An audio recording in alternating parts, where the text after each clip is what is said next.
La nouvelle de la victoire parvient à Médine. Abdullah ibn Rawaha et Zayd ibn Haritha furent dépêchés vers Médine afin de communiquer la bonne nouvelle aux musulmans restés dans la cité. Les réactions des différentes composantes de la structure multiethnique et pluriidéologique médinoise furent très contrastées. De fausses rumeurs fabriquées de toutes pièces se répandirent chez les juifs et les hypocrites selon lesquelles le prophète alayhi salatu wassalam aurait été tué, car Zayd ibn Haritha avait été vu montant sur Al-Qaswa, la chamelle du prophète alayhi salatu wassalam. Parvenus à destination, les deux messagers informèrent les musulmans de la victoire et fournirent des détails précis sur le cours des événements afin de rassurer le cœur des anxieux qui, la victoire annoncée, éclatèrent de joie et se mirent immédiatement à acclamer le nom d'Allah et à clamer ses louanges de leur voix la plus puissante. Les notables sortirent de la cité afin d'entendre et d'accueillir le prophète alayhi salatu wassalam. Oussama ibn Zayd a rapporté que la nouvelle de la victoire parvint à Médine après l'enterrement de Ruqayya, l'une des filles du prophète alayhi salatu wassalam, qui était aussi l'épouse de Uthman ibn Affan. Avant le départ de son père, alayhi salatu wassalam, elle était déjà gravement malade et le prophète sallallahu alayhi wa sallam avait demandé à son mari de rester à Médine pour s'occuper d'elle. Durant le séjour de l'envoyé d'Allah sallallahu alayhi wa sallam à Badr, après la fin de la bataille, une querelle au sein des soldats musulmans éclata au sujet du partage du butin. Voyant cela, le prophète alayhi salatu wassalam ordonna aux musulmans de rapporter le butin dont ils s'étaient saisis. C'est alors que descendit la révélation, apportant la solution adéquate. À ce sujet, Ubada ibn Samit a dit « Nous sommes partis de Médine avec le messager d'Allah sallallahu alayhi wa sallam et j'ai pris part à la bataille de Badr à ses côtés.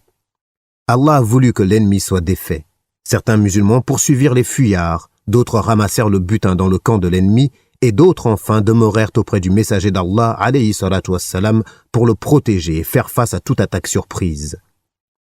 À la tombée de la nuit, les musulmans se rassemblèrent et ceux qui avaient collecté le butin dirent « Nous l'avons ramassé, donc personne d'autre n'y a droit. » Ceux qui avaient pourchassé l'ennemi leur dirent « Vous n'y avez pas plus de droit que nous, car c'est nous qui avons dispersé l'ennemi. » Quant aux soldats de la garde rapprochée du prophète sallallahu alayhi wa sallam, ils formulèrent une revendication semblable. C'est à ce moment que fut révélé le verset suivant يسألونك عن الأنفال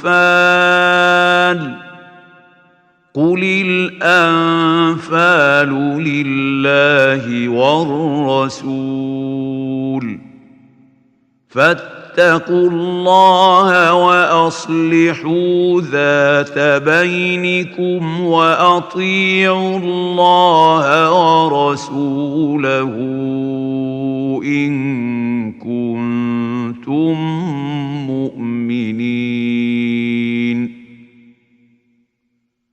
Il t'interroge au sujet du butin. Dis, le butin est à Allah et à son messager.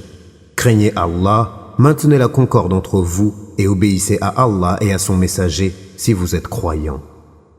Sourate 8, verset 1 selon le sens du verset. Sur le chemin du retour vers Médine, près d'une grande colline de sable, le prophète sallallahu alayhi wa sallam répartit le butin de façon égale entre les combattants après en avoir prélevé le 5e. Lorsqu'ils parvinrent à As-Safra, il ordonna que l'on tuât An-Nadhr ibn al-Harith, le porte-étendard des associateurs à Badr et ennemi implacable de l'islam et de l'envoyé d'Allah sallallahu alayhi wa sallam. Ce fut Ali ibn Abi Talib qui trancha sa tête. Arrivé à Irq az-Zubiyya, Uqba ibn Abu Mu'ayt fut lui aussi mis à mort. Oubliant pour une fois sa fierté, Uqba cria avant de périr « Qui veillera sur mes enfants, ô Muhammad ?» Le prophète alayhi salatu wassalam répondit « Le feu de l'enfer ». Uqba n'avait pas par le passé ménagé ses efforts pour causer du tort à l'envoyé d'Allah sallallahu alayhi wa sallam. Il lui avait jeté les entrailles d'une brebis sur la tête alors qu'il était prosterné en prière. Il avait également tenté de l'étrangler avec son manteau, Abu Bakr étant intervenu juste à temps pour le libérer. C'était Asim ibn Thabit, la Ansar, qui le décapita. Selon une autre version, il s'agissait plutôt de Ali ibn Abi Talib. La mise à mort de ces deux tyrans s'imposait aux musulmans. Il ne s'agissait pas de simples prisonniers de guerre, mais véritablement de criminels de guerre, selon la terminologie moderne. À Ar-Rawha, une localité limitrophe de Médine, l'armée musulmane fut accueillie et félicitée par les personnalités musulmanes qui étaient restées à Médine. Salama ibn Salama leur dit « Pourquoi nous félicitez-vous ? Par Allah, nous n'avions en face de nous que des vieillards aussi inoffensifs que des chameaux dont on aurait entravé les pieds. » L'envoyé d'Allah alayhi salatu wassalam sourit et dit « Ô fils de mon frère, c'étaient les dignitaires de Quraysh. » Usayd ibn Hudayr, agissant en tant que porte-parole des autres croyants sincères qui étaient restés à Médine, glorifia le nom d'Allah, puis présenta ses excuses pour ne pas s'être joint à l'expédition, car il s'était référé à l'intention du prophète alayhi salatu wassalam, qui était seulement d'intercepter la caravane de Quraysh, et il ajouta que s'il avait su qu'il y aurait une vraie bataille, il ne serait pas demeuré à l'arrière. Le prophète alayhi salatu wassalam confirma la sincérité de ses propos. L'envoyé d'Allah alayhi salatu wassalam apparut dès lors à Médine comme un homme dont la puissance irait en croissant. Un grand nombre de Médinois embrassèrent l'islam. Voyant cela, Abdullah ibn Ubay et ses amis déclarèrent leur adhésion à l'islam tout en demeurant foncièrement négateurs. Le prophète alayhi salatu wassalam exhorta les musulmans à traiter les prisonniers de façon si bienveillante que les Médinois leur donnèrent leur pain, qui constituait un aliment de très grande valeur dans le repas, en gardant les dattes pour eux-mêmes. À son arrivée à Médine, le messager d'Allah sallallahu alayhi wa sallam consulta ses compagnons au sujet des prisonniers de guerre. Alors Abu Bakr dit « Ô messager d'Allah, ceux-ci sont des cousins, des contribules et des frères. Mon avis, c'est qu'on leur demande une rançon. Les rançons que nous aurons obtenues nous permettront ensuite de constituer une force contre les infidèles. Allah peut les guider sur la bonne voie et alors, ils nous seront un appui. » Le prophète alayhi salatu wassalam se tourna vers Omar et lui dit « Quel est ton avis, Ibn al-Khattab, fils d'Al-Khattab ?» Celui-ci répondit « Par Allah, je ne suis pas du même avis qu'Abu Bakr.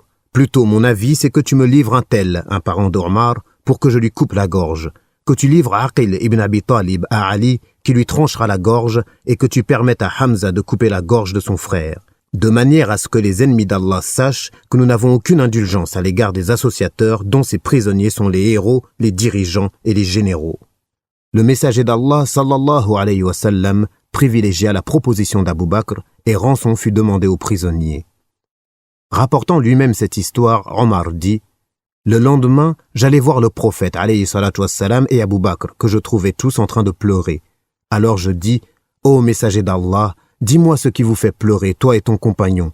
Ainsi, si je trouve que je dois pleurer, je pleurerai, sinon je ferai semblant de pleurer. » Le prophète alayhi salatu wassalam dit « Au lieu d'exiger des rançons à ceux-ci, les prisonniers, on vient de me montrer qu'il fallait plutôt les châtier. » Allah avait en effet révélé, selon le sens des versets, « Un prophète ne devrait pas faire de prisonniers avant d'avoir prévalu 1000 mécréants hors de combat sur la terre. Vous voulez les biens d'ici-bas, tandis qu'Allah veut l'au-delà. Allah est puissant et sage. N'eût été une prescription préalable d'Allah, un énorme châtiment vous aurait touché pour ce que vous avez pris de la rançon. » L'arrêt préécrit en question est contenu dans cette autre parole d'Allah, « Puis quand vous les avez dominés, enchaînez-les solidement. Ensuite, c'est soit la libération gratuite, soit la rançon, jusqu'à ce que la guerre dépose ses fardeaux. » Sourate 47, verset 4, selon le sens du verset. Ce verset incluait la possibilité de prélever une rançon, c'est pourquoi aucun châtiment n'était justifié. Les musulmans furent seulement réprimandés pour avoir fait des prisonniers avant d'avoir infligé une défaite complète à l'ennemi. Ce fut en fin de compte l'avis d'Abu Bakr qui fut retenu.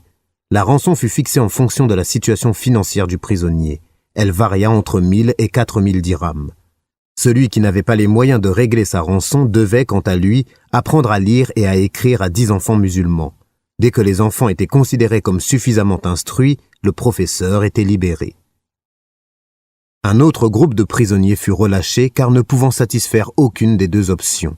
Zaynab, la fille du prophète alayhi salatu wassalam, qui vivait alors encore à la Mecque, paya la rançon de son mari, Abul As, à l'aide d'un collier que sa mère, Khadija, lui avait donné la veille de son mariage. Voyant le collier, l'envoyé d'Allah, alayhi salatu wassalam, très touché, demanda à ses compagnons de bien vouloir libérer Abul As, à condition toutefois qu'il se séparât de Zaynab. Il tint son engagement et Zaynab put émigrer, mais non sans difficulté. L'envoyé d'Allah, alayhi salatu wassalam, envoya Zayd ibn Haritha et un Ansar l'attendre dans la vallée de Ya'jaj pour la conduire à Médine. En captivité, il y avait aussi un orateur éloquent appelé Suhail ibn Amr. Omar suggéra que certaines de ses dents lui soient arrachées afin de le rendre incapable de parler. Mais le prophète alayhi salatu wassalam rejeta cette suggestion. D'une part, car il craignait que les Qurayshites ne se vengent de façon semblable, et d'autre part, parce qu'il craignait le châtiment d'Allah le jour de la résurrection. Saad ibn Nu'man partit à la Mecque pour accomplir le petit pèlerinage. Mais Abu Sufyan, qui refusait de payer la rançon de son fils Amr, le séquestra et ne le libéra que lorsque son fils fut libéré par les musulmans. Au cours de la 2e année de l'hégire, furent prescrits le jeûne du mois de Ramadan, ainsi que la zakat de la rupture du jeûne, et les taux imposables nisab furent également déterminés.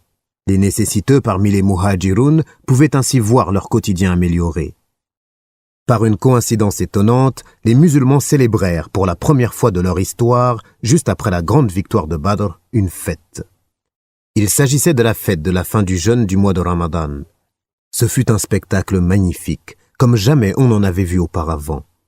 Les musulmans sortaient de leur maison en invoquant Allah, en acclamant son nom et en déclamant ses louanges de la voix la plus forte possible, en reconnaissance de ses faveurs et de sa grâce, et surtout pour le soutien qu'il leur avait procuré et qui leur avait permis de triompher des forces du mal. Allah évoque cela dans le verset suivant. « Et rappelez-vous, quand vous étiez peu nombreux, opprimés sur terre, craignant de vous faire enlever par des gens, il vous donna asile, vous renforça de son secours et vous attribua de bonnes choses afin que vous soyez reconnaissants. » Sourate 8, verset 26, selon le sens du verset.